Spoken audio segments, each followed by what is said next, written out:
bit wonky. That's better. I don't have it here. You don't have it there. You will find it because I am live. Can you see it yet? You got it?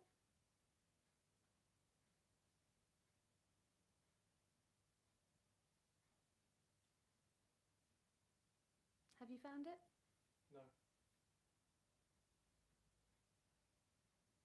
Well, that's strange because nobody's coming in either, so do you want me to help you? There's not much I can do from here. There's someone here, yay! Hello! Having a few technical difficulties, but nothing like last week. It pops up on your page, but it's not. It's not on there. I got it. You got it. Great. Okay, we're all set and ready to go. Hello and welcome to... Hello and welcome to, I think this is my 7th lockdown live stream. Hi Alice, happy Wednesday. Yeah, so 7th lockdown live stream. So I have been live streaming every Wednesday since we went into lockdown, and this is week 7, which feels like a bit of an achievement, to be honest with you. Feels like a thing that I have done during lockdown. So this week, I wanted to start by talking about the fact that I've had a little bit of a tough week. Some of you will have noticed this if you follow any of my social media. Or if you were, in fact, if you were here last week. Hi Beth, hi. Loving the use of my emojis. But basically, I think actually quite a few people have hit a little bit of a wall at this point in the lockdown, because I had been hearing this expressed by other people around me. We have been in lockdown. This is our 8th week because we started our lockdown a week early because I had concerns because I've got underlying health conditions and I could kind of see what was coming, and I decided that we would lock down at the point that I realised what was going to happen, and that was about a week before the official government lockdown. So this is our 8th week here in the Purple House of lockdown. And I think what actually happened was I don't have any great difficulty with being in lockdown. I enjoy a lot of the aspects of being in lockdown that I've mentioned before, like the reduced social contact and the reduced sort of noise and busyness of the world and the predictability of my days here in the house and my ability to control stuff a lot more. That makes me sound like a control freak, but my ability to kind of manage stuff a lot more in the house. But I think what happened for me was that last week the government started to talk about lockdown changes. So up until now, the message has just been stay at home, save the NHS, which is nice and straightforward and simple, and we all knew what we were doing. And then last week, in one of his government briefings, which I've been watching periodically at 5 o'clock, Boris, in his first kind of return to those government briefings, announced that this week he will be letting us know some potential routes out of the lockdown. So essentially a plan for how the lockdown conditions will start to change, because as we all know, we're not going to be going from lockdown to completely back to normal overnight, but he said that he was going to present us with a bit of a roadmap. And I think that made my brain start to freak out a little bit, in that when things had changed initially, I struggled with that, and then I settled into the new rhythm of life, and now we're talking about potentially making changes to how that looks again, and I really struggle with change, and I think that made me feel extra anxious, the idea that what is now my new normal could likely start to change again soon, in that we're talking about potentially when the children might go back to school, when Mr. Purple might go back to work, basically when things might change. So I didn't really realise that I was going to struggle as much with that as I did, and I think it was a combination of that and also kind of lockdown fatigue. I've been working actually harder than usual during this lockdown period because I've been doing an extra live stream every week, as well as my usual Friday video, which of course I have to record and edit, and the work that happens behind the scenes to make that happen. I've also done several media interviews about autism and the lockdown. I did one with the local BBC team, and I did one with, I can't remember what the news channel was. Can you remember what they're called? Al Jazeera? Al Jazeera. I did one with Al Jazeera News right at the beginning. And I also did last week an extra live stream, as some of you might have seen over on Yosemite Sam's channel. And so there's been an increase in my workload compared to normal. So I think I was feeling fatigued, as well as the announcement of the changes, and it all just became like a perfect storm for my brain. And I had actually 2 meltdowns last week. So I had one fairly public but short meltdown over here before I did my official live stream last Wednesday. And then I had another meltdown on Sunday over some flapjacks, but as you guys know, it's never the flapjacks that are the reason. Essentially, it's never the flapjacks. That's just a motto for life, isn't it? It's never the flapjacks. So essentially, I was really tired. As I say, I was overwhelmed by the prospect of changes to the lockdown. And instead of taking the time, as I would have advised you to over here on my channel, to rest and recuperate, I stayed busy and stuck with my usual plan, which is that I'm baking every weekend, and started to make flapjacks even though I was really too tired to do it.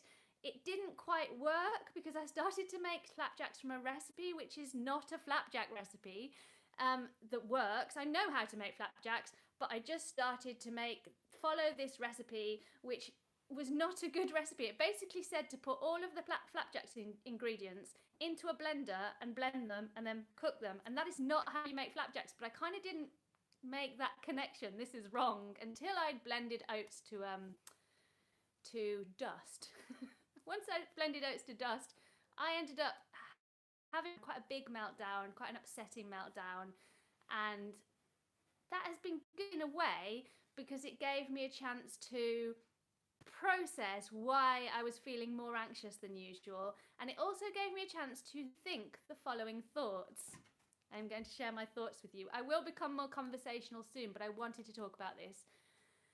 After I'd had my meltdown, I realised that what I do is work really, really, really hard to not have meltdowns, to not have shutdowns, to not be overloaded, to be calm, to be patient, to be together, to be someone who is functioning as well as I possibly can be in the world. And in some ways, I think what I'm doing there is working really hard to not be autistic, because essentially I am autistic. It doesn't matter how many strategies I put into my life, I will always be autistic. And so if my aim is to completely eliminate all those challenges that come with being autistic, I'm probably aiming to do something that is not possible. And that made me think, so why am I doing this? Why am I spending like so much of my time trying to be someone who I'm not? I mean, I'm not trying to be someone who I'm not. I'm quite happy with who I am, like, as a personality, but the things that I do that I don't like the meltdowns and the anxiety and the overwhelm, are something that I'm probably going to have to live with for the rest of my life. So perhaps it's time for me to recognize that and stop giving myself a really, really hard time every time it happens. Because what I essentially do is have periods of time where I'm not having meltdowns and everything's running smoothly and everybody's happy and I'm parenting effectively and I'm being a good wife and I feel good and I feel like I'm winning and I feel like I'm succeeding and I think this is it. I've cracked it. I know life. I've got life sorted. Ella's all over it. And then I have a meltdown, inevitably, and then I feel like a complete failure, and I think, why do I even bother? I'll never succeed. Woe is me. And I become really melodramatic. You ask my friends, I become very melodramatic at this point, and I just think that I just feel like the absolute worst that I can about myself, because I feel like these goals that I've set myself, I have yet again failed. And this is a cycle that I've been going round now since I knew that I was autistic and started to try and improve these facts, certainly, but probably for decades before that. And I think it's actually time for me to start to recognise that I need to accept myself in my entirety, and that includes the aspects of myself that I would like to eliminate, essentially. So I think Mr. Purple has a question, which I'm going to ask about. So Maria in Norway says she's struggling to get up and wonders if this is an executive functioning problem, and if so, do you have any tips? Yeah, I'd like to keep talking. I'll let you know when I'm ready for some questions, if that's okay, because I'd like to keep talking about what I'm talking about, and then I'll answer that. So essentially, it is time for me to not only in myself accept the positive aspects of who I am alongside the negative aspects of who I am. And in addition, I would like to start to make part of the work that I do here and in real life, passing on that same message to other autistic people. So rather than saying, let's eliminate meltdowns, saying, how can we make meltdowns a more manageable fact of our lives? How can we make anxiety something that we can live with? Does that make any sense? Right, okay, I'm going to take that question now. Who was it that you said that was from? Beth? Maria. So Maria asks whether struggling to get out of bed in the morning is an executive functioning difficulty and if I have any tips. I think that is certainly can be an executive functioning difficulty. It can also be connected to depression and anxiety, struggling to get out of bed in the morning. So I think the first place would be to maybe identify why it is. Is it a new thing? Is it something that you've always struggled with?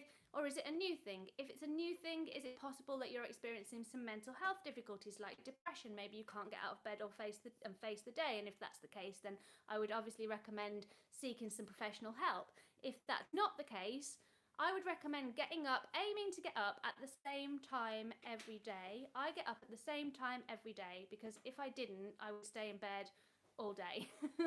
And I would also recommend having a very clear morning routine that you do when you first get out of bed. So what I do is I get up and I have a cup of hot water and lemon juice before I leave my bed, and I check social media, and then I do my exercises, and then I do take my supplements, and I have like 3 or 4 jobs that I do in the morning when I first get up in the same order every single day. And in fact, I even have a little checklist of those jobs, so as I get up I can look at what I've got to do next, tick that, and I get through those first 4 jobs of the day, and then I'm up and I'm awake and I'm ready to get dressed and face the day. That's my advice there.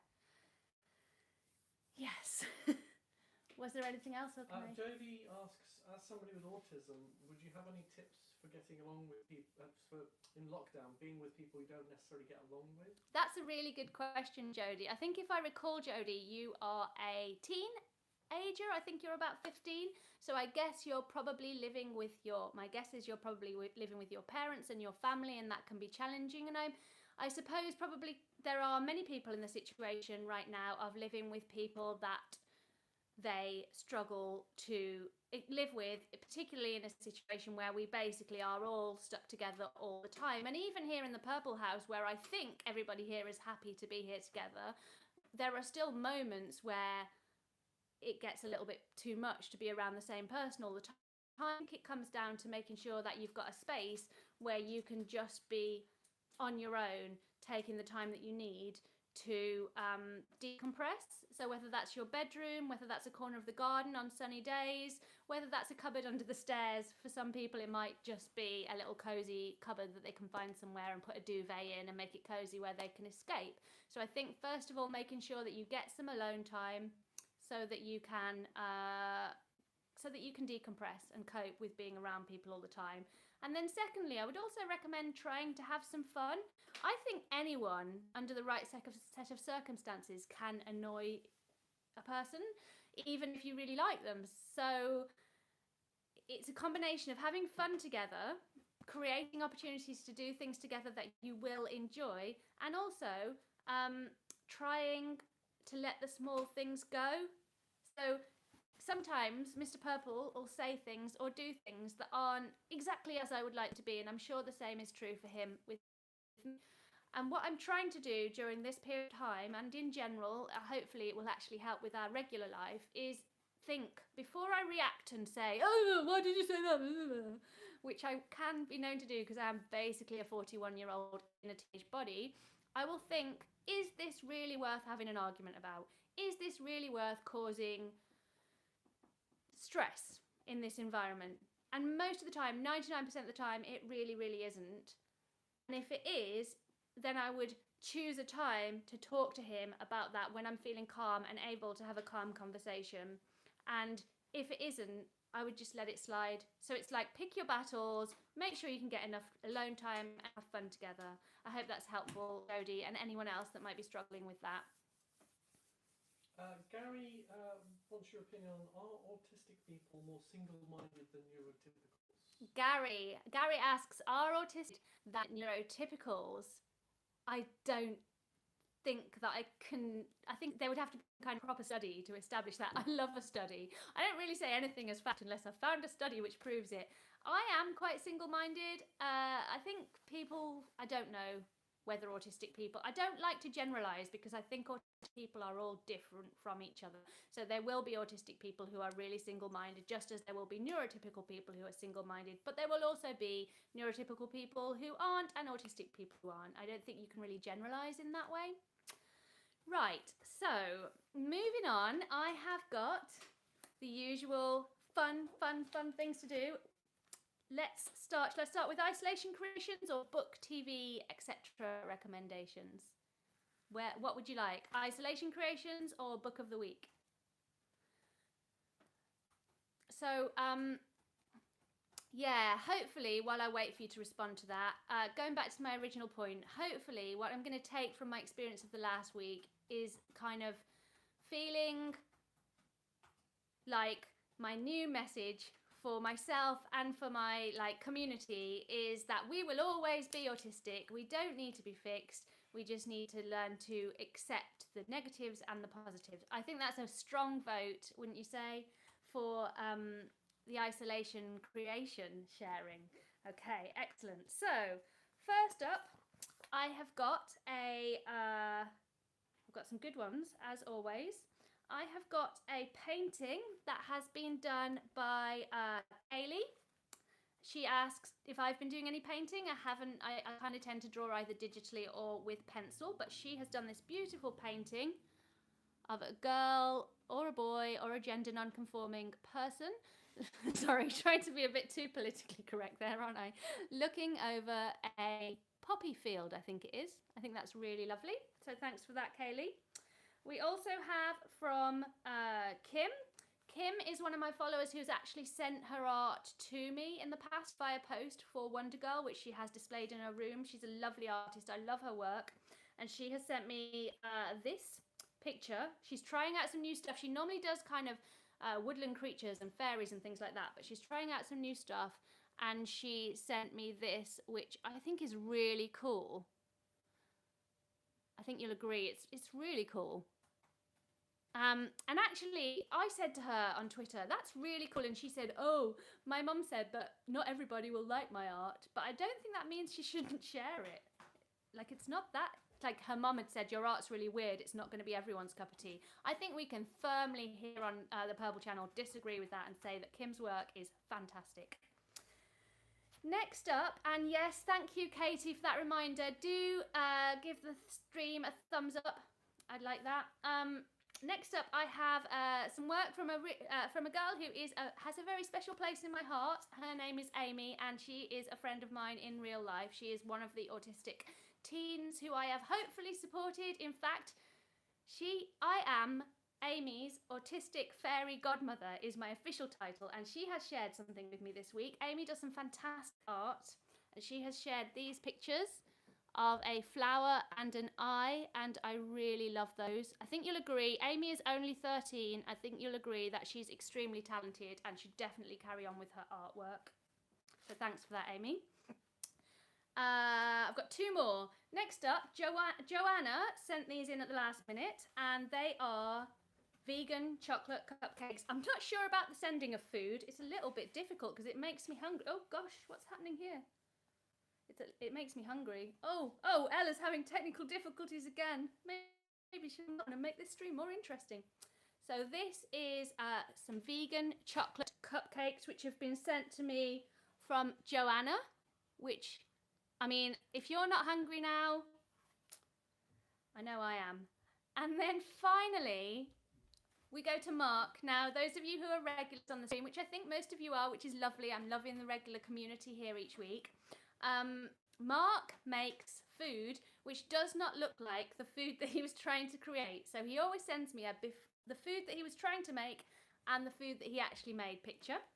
So he was trying to make pretzels which look like this, Pretzels are delicious. I do love a pretzel. That is what he was trying to make. Oh, great. Thanks. Sorry, just give me one quick second because Roboboy has just bought me. Look what I've got. Bubble tea. So many of you were not sure about what bubble tea is. So I decided, in fact, that I would get a bubble tea for whilst I was on live stream. So you can see it. This is bubble tea. It's got the bubbles in the bottom. It's all bubbly. It's delicious. Anyway, it's probably not that interesting to you. So I'll just put that down for now. So Mark, let me remind you, was trying to make pretzels that look like this. Mark actually made pretzels that look like this. I really hope Mark doesn't mind me giggling. I'm sure they were absolutely delicious. However, here's what they should look like. Here's what they do look like. Now, I don't know whether I'm only entertaining myself with Mark's isolation creations, but I absolutely love that every single week we've had a little isolation creation fail, but not fail from Mark. And actually, is the bubble tea cold? Yes, this bubble tea is cold. You can get warm bubble tea, but mine is in fact cold. I think that another thing that was lovely that came out of Mark's creations was that on Sunday when I had my meltdown, I had a little tweet mid-meltdown.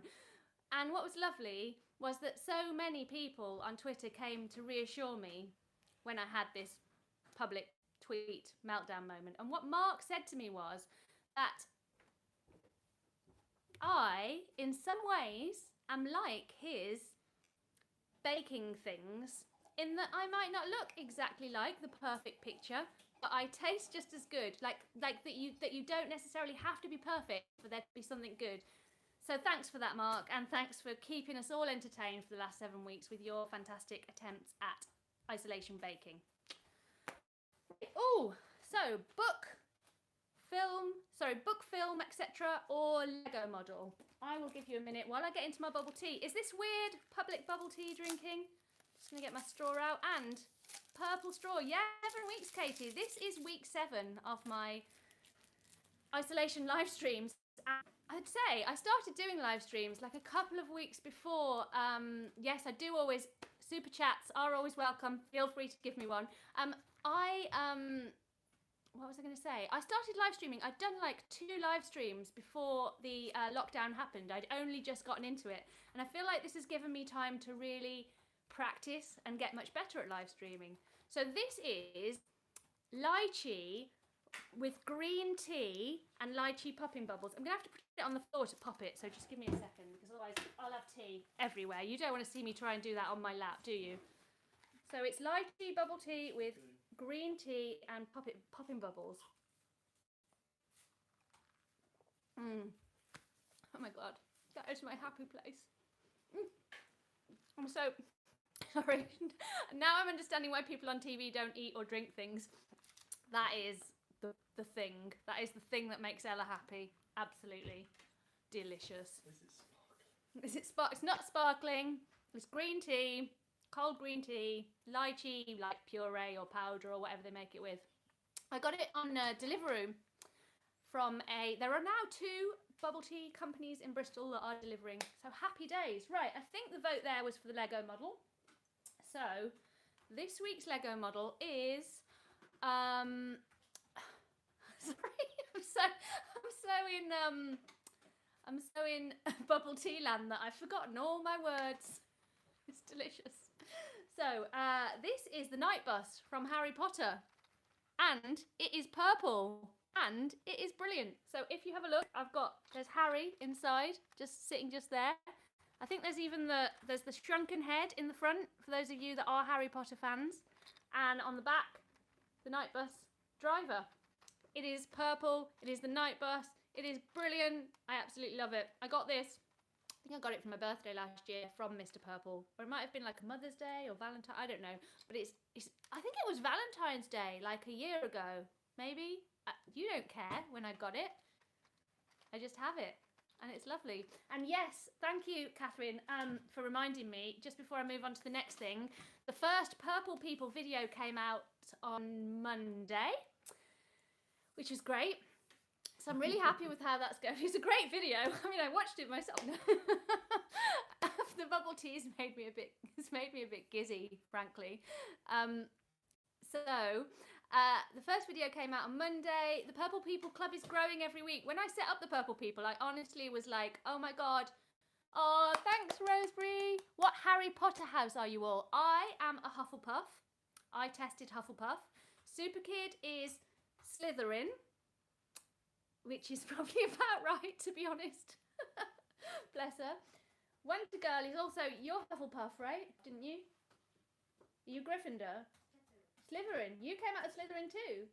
And Wonder Girl. So Robo Boy and Superkid are Slytherin. Wonder Girl and I are Hufflepuff. And Mr. Purple has better things to do than do the Sorting Hat online. Probably. Is that about right, Mr. Purple? Sorry, I'm too busy reading. He's busy reading. Somebody wants to know what your TikTok name is. My TikTok name, Purple Ella and Coco, which is also my Instagram name, Purple Ella and Coco on TikTok and Instagram. Anyway, so the video came out on Monday. When I first set up the Purple People, I was like, yeah, no one's going to join. Why have I done this? And all those other negative things that you think about yourselves. And it is actually growing. It's growing really well and people are joining and that makes me very happy. So those of you that have joined, thank you very much. Those of you that haven't joined, you're missing out. Like my wink. Yeah. Anyway, moving rapidly on. If you have any more bubble tea questions, ask in the chat and I will endeavour to answer them. So, moving on to TV show of the week.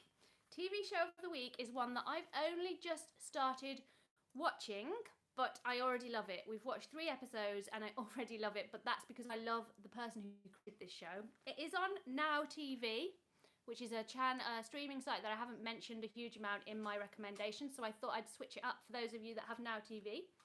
It is Upright, which is a show that has been created by Tim Minchin, who I absolutely love. Tim Minchin is a comedian and a musician who writes comedy music, and I absolutely love it, especially his song, If I Didn't Have You Girl, I'd Probably Have Somebody Else Instead.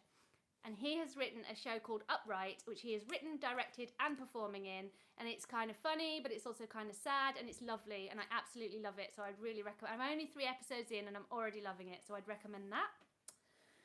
My film of the week is a film that Mr. Purple and I watched at the weekend, which is Rocket Man, which is also just came out on Now TV, but I assume you can probably also purchase it to stream from like Amazon Prime and where else can you stream, like Apple, sites where you can buy streaming stuff. It is the story, it is a biographical film about Elton John, and it is, I'm not gonna lie, it's a little bit cheesy in places, but I kind of like a bit of cheese. It's a musical. It was just a nice, light, not light at all really in some ways, but cheesy musical kind of film that we enjoyed at the weekend. So I thought I'd recommend that. It's not an amazing, amazing film, but it is enjoyable. And so if you're just looking for something like that to watch, I would recommend that.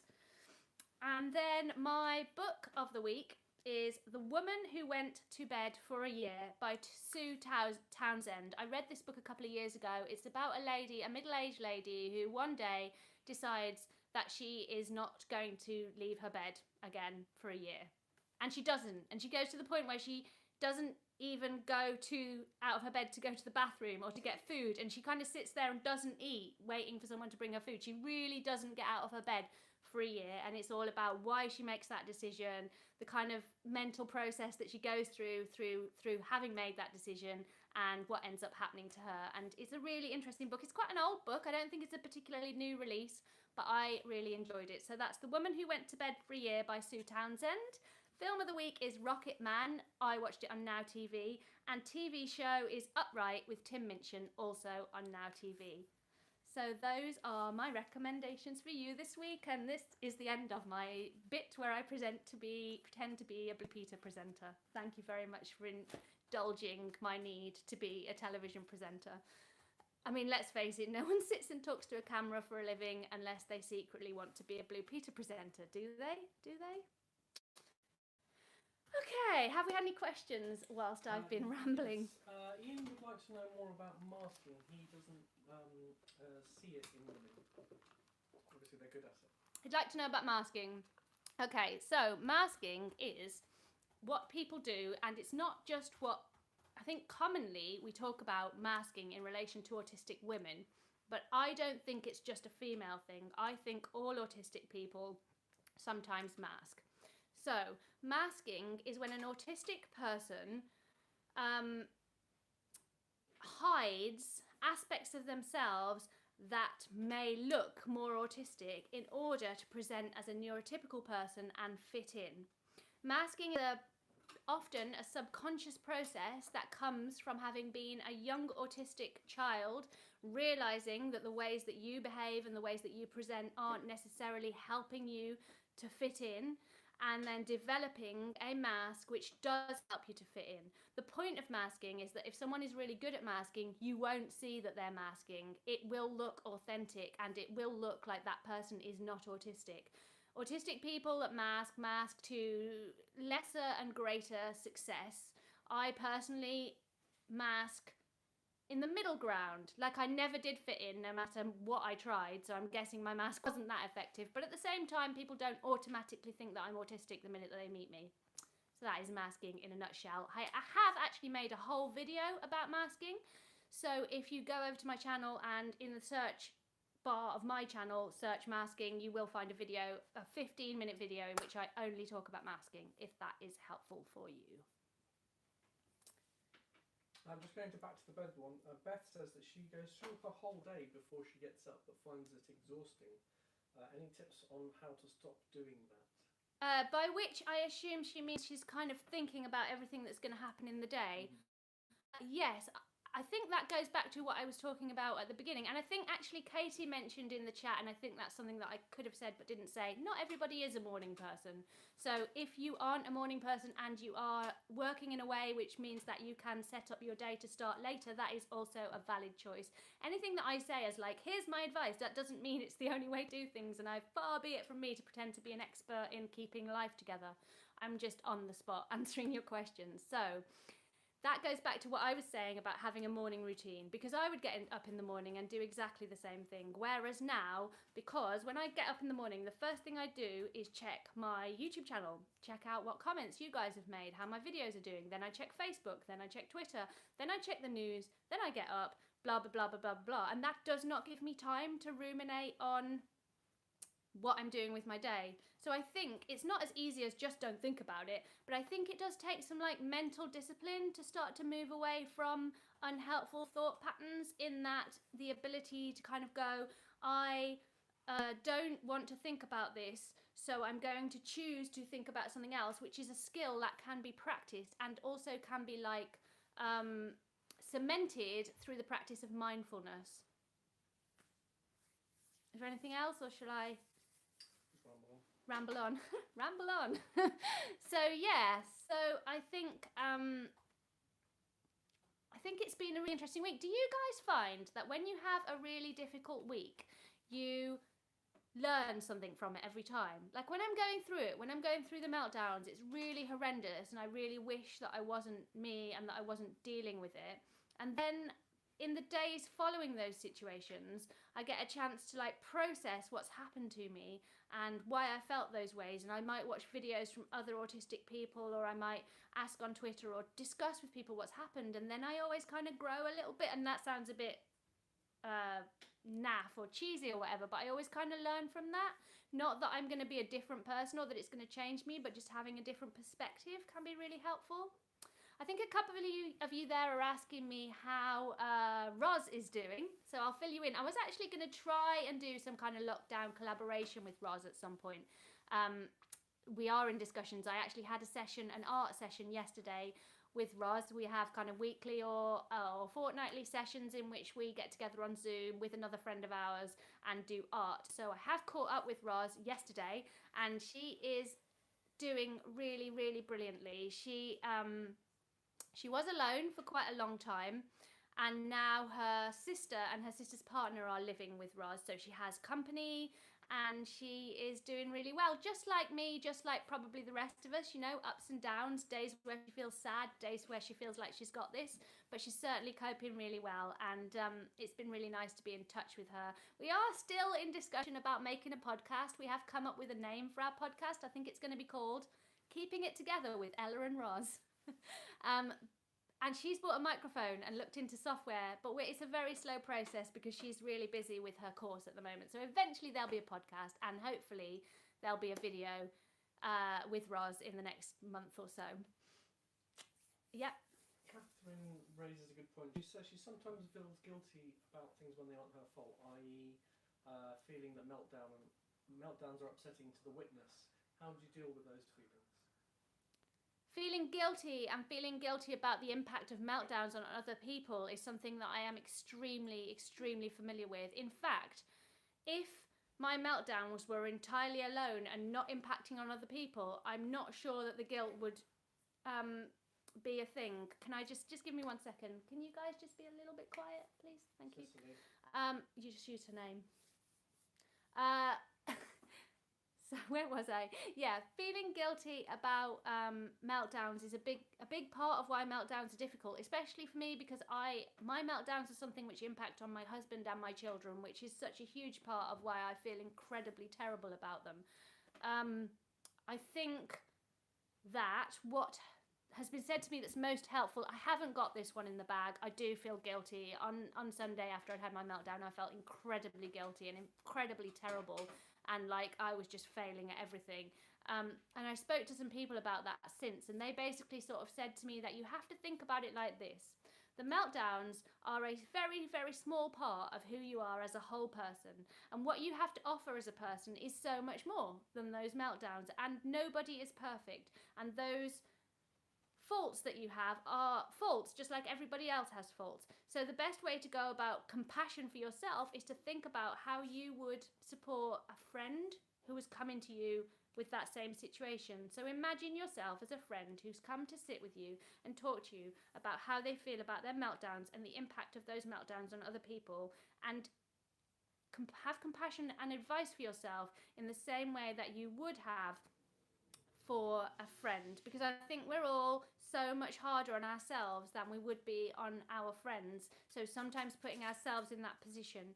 Another thing that can be really helpful in alleviating that guilt is actually talking to the people who you are worried about the impact of the meltdown on. So when I've had a meltdown, I will always talk to Mr. Purple and the children, because I don't hugely often melt down in front of anybody else but them, apart from when I do it on the internet in front of everyone, but I don't often. So I talk to them about what happened, about what led to the meltdown, reassuring that it is not how I really feel, it's not who I really am, it's not what I want our relationship to be, and they are always really generous with their forgiveness and their support of me about those situations. Hey, thank you, Angela. Thank you for your super chat. Super chat. Sorry, I don't know whether I have to dance every time I get one. Is it a rule that when I get a super chat, I have to either dance or do the happy clap? Yes. I think it is, right? So that's my advice on the kind of guilt side of meltdowns. But I really wish I could follow this advice, because I really am so incredibly hard on myself when I've had a meltdown. Like, incredibly hard. I am just extremely cruel to myself about that whole situation, and my family really don't want that for me, I don't think. And that goes back to what I started out saying. Or happy clap. Yeah, I do like the happy clap. A super chat, Beth, is where you, like, somebody in the comments tell Beth what a super chat is, because I'm like new to this. It was only about 4 weeks ago I realised they were even a thing. Yes, so it goes back to what I was talking about at the beginning, about how my next piece of work for myself really is to do with acceptance of my autistic self, authenticity in my autistic self, and then moving even further on from that, pride in my autistic self, because we are all doing the best. I'm really confident that all of you here are doing the best that you can to cope with your particular set of circumstances, whatever those may be, and strategies are great, and I will continue to offer strategies because I like them and they help me cope with day-to-day life. But the ultimate goal is to be comfortable in your own skin. I think that's the ultimate goal probably for everybody, and that comes from like self-esteem, and it comes from acceptance. And I think that if we can reach a place of having that acceptance and that strong self-esteem and that strong pride, then we can reach a place where we can handle those negative aspects like meltdowns. That's really what's on my mind at the moment, and I don't know how I'm going to achieve that, but I think that is my goal. Yeah, so, right, does anyone have any more questions before I go? Yeah? Pauline, just going back to masking, she asks, do you have any advice for how to do less masking? Advice for doing less masking. This is also something that's been on my mind probably, hey! Was that too much? Did I go too far? Thank you for the super chats. I got a little bit overexcited there, didn't I? I think the combo of super chats and bubble teas has just tipped me over the edge. So, advice for masking less is also something that has been on my mind probably for about a year now. Because I recognised, if you go back to like my early videos, that when I first started making videos, I am masking so hard. I am so trying to normalise my behaviour and my body language and everything that I say and do. And what are you giggling about? He's having a proper giggle there. I don't know whether he's just seen the excited clap. I don't know. He's seen it many times.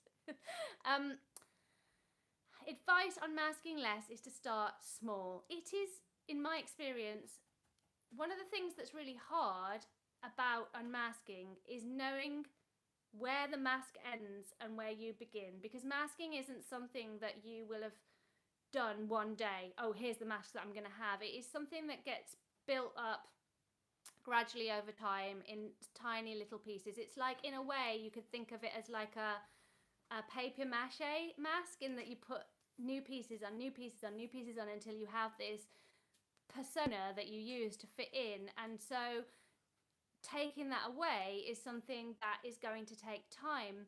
And for me personally, I actually was exploring through being in lockdown, having, in a way, when I talk about unmasking, I always talk about doing it in small pieces, and I always talk about starting with the people that you're most comfortable around. So that would often be your family or your closest friends or your dog or your cat. And so because we're in lockdown, in a way, this is like the ideal opportunity to take that mask off slowly. And what I was saying on Twitter last week is, how do you do that when you don't actually know who you are underneath? And for me personally, my concern is that if I is this whole Ella personality, the mask, and underneath, have I actually got anything to say? Am I just going to be sat here like, because I know that a big part of my masking became about being an entertaining person, because I found that was successful. If I was funny and if I was entertaining, people seemed to like me. I think I probably will still be entertaining, I'm hoping, but I definitely can be a quieter person when I'm not masking. And is that okay? And so, in conclusion, this is a really good time to try unmasking. Start by making a list of all that you've got. A hairy mask. Simon says that he's been growing a beard in lockdown and therefore now has a hairy mask. That's a lovely image, Simon. Thank you so much for sharing that with the group. Yes, and Mr. Purple has a mohawk, because I gave him a mohawk a couple of weeks ago, just as a joke, and we've kind of kept it, and he kind of rocks it. He looks amazing. You won't see it because he's very camera shy, but he does look good. Anyway, start by making a list of all the things that you genuinely like and all the aspects of your personality which feel genuinely true for you. And then on the other side of the page, make a list of all the things that you kind of instinctively feel you are doing to fit in or to mask, if that's a possible thing for you to do. And I think that's a really good starting point to see what is mask and what is you. And then, now we're in lockdown, this is a great time to try it. Around people that you feel comfortable to do that, maybe just try ditching one of those things. So for me personally, I used to do a lot of shopping with friends, because that's what women do. And I hate shopping, especially hate shopping with other people that aren't my family. It's boring, it's stressful, I don't like it. So I don't do that anymore. So I don't mask being someone who is a typical girl who wants to go shopping with friends. I don't mask being someone who's a typical girl and wants to go on spa days. So I've kind of unmasked in that I now don't take part in or do things which aren't actually things that I want to do or things that are authentic to me. The next part of unmasking for me is to allow myself to sometimes be less entertaining, because I don't have to be entertaining all the time. There is no need for that. And Mr. Purple would probably, frankly, quite like it if I was quiet more of the time, I would imagine. What do you reckon? Sorry, again, I'm reading. He's reading. So yeah, I don't know whether that is helpful at all, but I think my take home is it's a really good time to try unmasking right now, and it's okay for it to feel hard and challenging, and you don't have to do it all in one go, and it's not something that can be quick. I have been slowly unmasking over the course of a year now, and I am nowhere near there yet. So imagine it as a longer journey, like a in a way, for those of us who have been diagnosed late, it's like a journey of self-discovery. It's like going from not knowing you were autistic at all, not knowing why you were struggling, yada yada yada, through the process to proud autistic person who is rocking it in authenticity. And that journey might take the rest of my life. I don't know. And it might take yours too. So just don't imagine it's something you're going to do overnight. Take your time, and you've got this. I'm quite enjoying the whole pointing at the camera thing at the moment. What do you think about that? I feel like a cowboy. Okay, have we got any more questions? No, just a comment from somebody called Cupcakes soon. Finally got her formal diagnosis on Monday, thanks in part to you and the other woman on the spectrum. Who's that? What's the name? I'm struggling to say it. Tia Gitsoon. I really apologise. I'm really sorry, we're not pronouncing your name well, but congratulations on getting your formal diagnosis, and congratulations on finding out more information about yourself, and congratulations on being autistic, because we rock. Autumn is fine as a name. Autumn, congratulations, and I'm really glad that I've been able to play a small part in that. Right, I think I might be all talked out now, and it's been so lovely to have you all here in my 7th week of live streaming through the lockdown. I have some things to say. I have a video coming out tomorrow that is extremely exciting. It is a video that I've made with Sam of Yosemite Sam, and it's a question and answers video about being an autistic parent. And I've just finished editing it, and I think it's really great. I'm really, really excited to put it out there. It's a long video. It's like 25 minutes long, so sit yourself down with a cup of tea and cake, because, you know, cake. I'm really excited about that coming out. That'll be out on Friday, and I will be back. Oh, a couple of things. And then on Thursday, tomorrow, which is also, by the way, Wonder Girl's birthday, so some shout outs for Wonder Girl while I finish my spiel would be welcome. She turns 9 tomorrow. Very exciting lockdown birthday. Tomorrow I'm going to be filming with the National Autistic Society. Have been doing some coronavirus spectrum lives over on their Facebook channel, and they've asked me to be on the panel for one of their spectrum lives, so I'm filming that tomorrow. I don't know when it's coming out, I'll let you know, but the one that I'm doing is about accessing supermarkets and sort of food issues around the coronavirus. So I'm going to be filming that tomorrow. I'll be back next Wednesday with my usual lockdown live stream. So don't forget to email me your isolation creations to ella@purpleella.com. You can email them from right this very minute. As soon as you've got one, send it to me.